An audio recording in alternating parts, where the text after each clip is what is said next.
ẹ̀yin èèyàn lé èwo lẹ ṣiṣẹ́ wa. Bí a ṣe wá lénìí, mo kí yín káàbọ̀ sí orí channel mi. Tó bá jẹ́ ìgbà àkọ́kọ́ tẹ́ ń darapọ̀ ní, ẹ káàbọ̀ sí orí Mashola Gist TV. Ọ̀rọ̀ ikú ọmọ wa Ilerioluwa Oladimeji Aloba Aloba òní a mú wá fún yín. He was born in September 12, 1996, professionally known as Mohbad. Mohbad is a songwriter. He was a writer, singer, and a songwriter in Lagos, formerly signed by Naira Marley Record, and he left Naira Marley Record in 2022. And his hit record song is Pomo, Feel Good, àti KPK, which is Kopoke. Ìmọ́lẹ̀ is another name tí ó ń jẹ́. Ó kú ní September 12, 1923 ní yíà tá a wà yìí, ọmọ 27 years old ni. Ẹ̀yin èèyàn lé. He was labeled as a top 21 Afrobeats artist of 2021 and 2022. Ọmọ kékeré pátápátá ni. Ẹ̀yin èèyàn lé.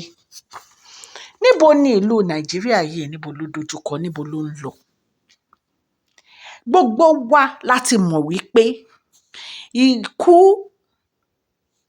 láti ọ̀dọ̀ Ọlọ́run wá kọ́ ni ìmọ́lẹ̀ kú. Gbogbo wa la sì mọ̀, àfi tá a bá fẹ́ parọ́ tanra wa. Ẹ wo picture tí mo fẹ́ sẹ́. Tẹ́ bá rí picture yìí, tẹ́ bá wò dáadáa, ẹ máa rí pé ọrùn arákùnrin yìí kò dúró nínú pósí, bí ẹni tó jẹ́ pé wọ́n ti nà, tí egungun ọrùn ẹ̀ ti kán, bó ṣe rí nìyí.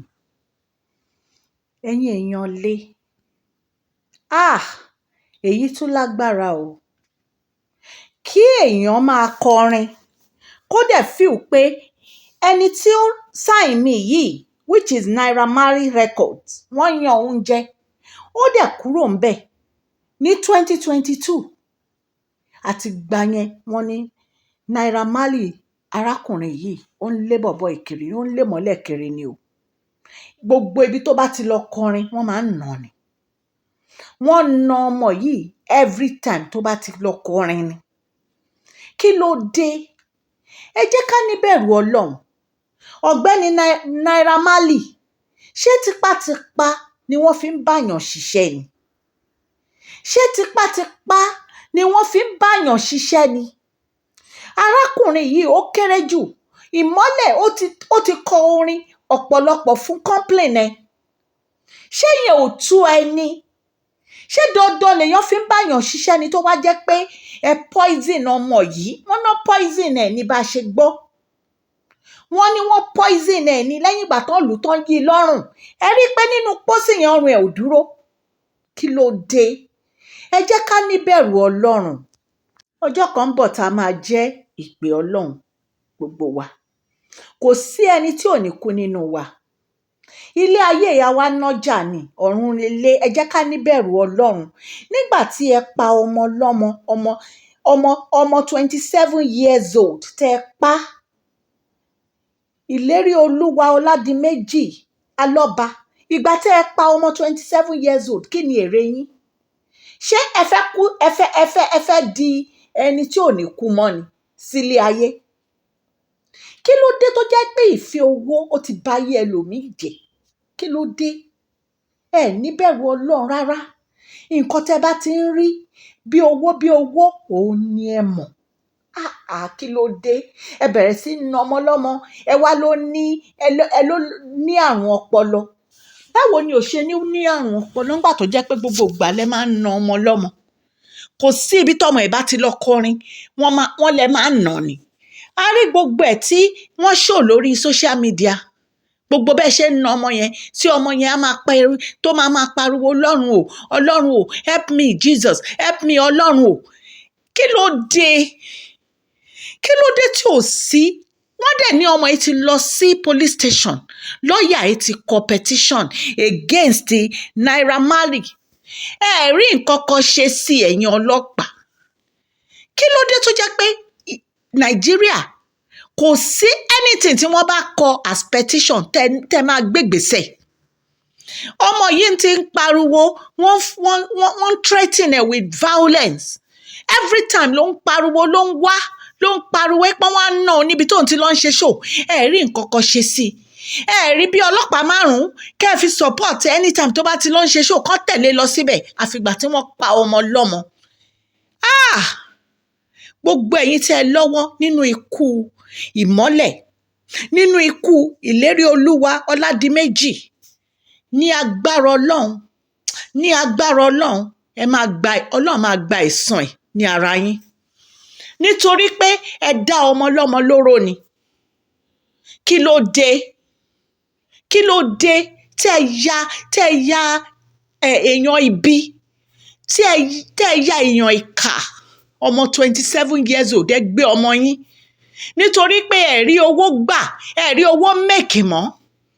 ẹ wá mú ọmọ ọlọ́mọ ẹ wá pàdánù, ẹ dá lóró, ẹ yí lọ́rùn, ẹ fún lóògùn, ẹ poison ẹ̀. wọ́n ní wọ́n fún ní nǹkan mu, wọ́n ní wọ́n ń threaten ẹ̀ pé tí ò bá mú àwọn máa pa ni. wọ́n ní àtìgbà tọ́mọ yẹn ti mu nǹkan tó fún ni ò ti rántí anything mọ́, ni ó ti ní lost memory. ṣé èrè pàṣírí yín ò ní tú ni?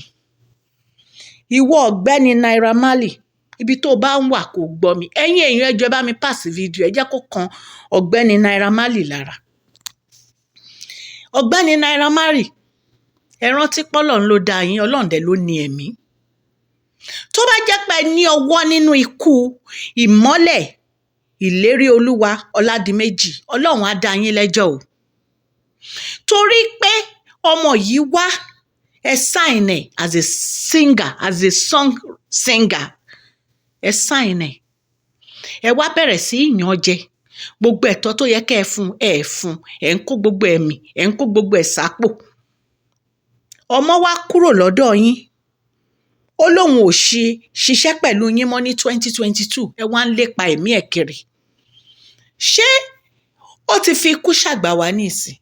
ṣùgbọ́n ọlọ́run elédùmarè ó rí ẹni tó pa á.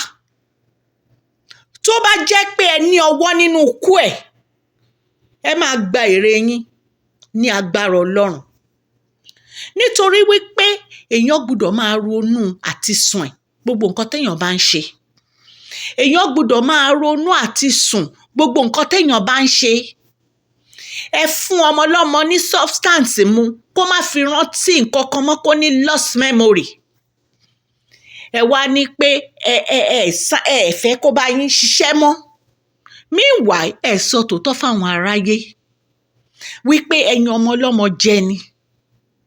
ṣùgbọ́n àwọn òbí Naira Marley kí ló dé tí wọ́n tètè lọ sin, tí wọn ò jẹ́ kí wọ́n ṣe ìwádìí ikú tó pa Naira Marley kan tó lọ sin? kí ló dé tá a fẹ́ sọ Nàìjíríà di rádaràda, di rúdurùdu nítorí ìwà játijàti, ìwà ìbìkítà, ìwà ìbanilórúkọ jẹ́, ìwà kéèyàn máa pààyàn anyhow láì ṣọmọ adìyẹ? kí ló dé? ọrùn ọmọ yìí ò dúró nínú pósí mọ́, ẹ yí i lọ́rùn. ẹ níbẹ̀rù ọlọ́run, ẹ̀yin èèyàn yìí ẹ níbẹ̀rù ọlọ́run. mi ò kọ́kọ́ fẹ́ sọ̀rọ̀ nípa ọ̀rọ̀ ìmọ́lẹ̀, ṣùgbọ́n gbà tí mo rí ọrùn ọmọ yìí pé kò dúró nínú pósí mọ́, ara bíyamọ, ara ta mí pé kí ló dé táwọn èèyàn níkà? kí ló dé tó yẹ pé ayé yìí ayé ìkà ni ayé yìí? kéèyàn máa ronú ọ̀run, kó jẹ́ pé ilé ayé yìí kẹ́ ṣáà ti máa rówó, kẹ́ ti máa rọ̀mì, kẹ́ ti máa rówó, kẹ́ ti máa rọ̀mì, nǹkan tẹ́ ẹ mọ̀ nìyẹn. ẹ mọ̀ any other thing jù yẹn lọ. ọlọ́run á dájọ́ o, ọlọ́run á dájọ́. òkú ìmọ́lẹ̀ má sùn o, jà. gbogbo àwọn tó lọ́wọ́ nínú ikú ẹ̀ jà. kí ló dé? ẹ̀yin èèyàn lé abẹ́ẹ̀rí báyìí pé ilé ayé yìí lágbára. Ọmọ 27 years ẹ̀dẹ̀ dá lóró nítorí ìjẹkújẹ tẹ̀ ń jẹ. Gbogbo ẹ̀tọ́ tó yẹ kẹ́ ẹ fún, gbogbo ẹ̀tọ́ tó yẹ kẹ́ ẹ fún, gbogbo album tó bá yín ṣe, ẹ fẹ́ kì í bá pò, ẹ fẹ́ kó kàn lára, ẹ wá pàdánù. ẹnikẹ́ni tó bá lọ́wọ́ nínú ikú ẹ̀, Ọlọ́run Elédùmarè á dájọ́. Òun gangan á dìde á jà. Ẹ̀yin èèyàn ibi yìí, ẹ̀yin olólùfẹ́ Mashola Gist TV, bí a ṣe gbọ́ ikú Ilerioluwa Oladimeji Aloba. He was born in September 12, 1996, ọmọ 27 years old. Orúkọ tó ń pè ó ní Mohbad or Ìmọ́lẹ̀. Wọ́n pa ọmọkùnrin yìí ni. Wọ́n pa á ni. Nítorí pé Ọlọ́run ò kí ń dá ẹni tí ò tí ì dàgbà, Ọlọ́run ò kí ń dá ní ẹ̀mí kúkúrú. Wọ́n ní wọ́n fún un ní substance mu. Àti gbà yẹn ni arákùnrin yìí ò ti jẹ́ èrò ayé, ò ti jẹ́rú ọ̀run títí tí wọ́n fi gba ẹ̀mí ẹ̀. Ṣùgbọ́n Ọlọ́run wà lókè o. Ọlọ́run wà lókè. Ọlọ́run á dájọ́ fún oníkálukú bí èrè ṣe owó ẹ̀. Mo ní kí n mú ọ̀rọ̀ yìí wá sí orí social media ni. Ẹ ti máa rí pé gbogbo àwọn èèyàn ló ti ń gbé ọ̀rọ̀ yìí. Ó ti wà lórí social media. Ṣùgbọ́n a fẹ́ justice. Ẹ̀yin ìjọba Nàìjíríà, ẹ dìde. Ẹ má jẹ́ kí wọ́n bà yín lórúkọ jẹ́, ẹ̀yin ọlọ́pàá, ẹ̀yin agbófinró, gbogbo ẹ̀yin tó jẹ́ pé ẹ̀ ń jà fún ẹ̀tọ́ ọmọ ènìyàn, ẹ dìde. Ẹ pariwo síta. We want justice for Imole. We want justice for Imole. Mo ní kí n mú wá fún yín ni, ẹ̀yin aráalé. Ọlọ́run Elédùmarè á wà pẹ̀lú yín o. Mo kí gbogbo àwọn fámílì Ìmọ́lẹ̀, mo kí wọn. Ọlọ́run á tù yín nínú. Ní agbára Ọlọ́run, a ní rí irú èyí mọ́ o. Ní agbára Ọlọ́run. Ọlọ́run á dá àwọn bàbá àti ìyá tó jẹ́ olóògbé yìí. Ọlọ́run á bá mi kẹ́dùn fún yín. Á rọ̀ yín nínú, á dúró tì yín. Ní agbára Ọlọ́run. Ẹ̀yin èèyàn ilé, ẹ ṣé tẹ́ ń gbọ́ mi o. God bless you. Please share this video, like and subscribe. Thank you.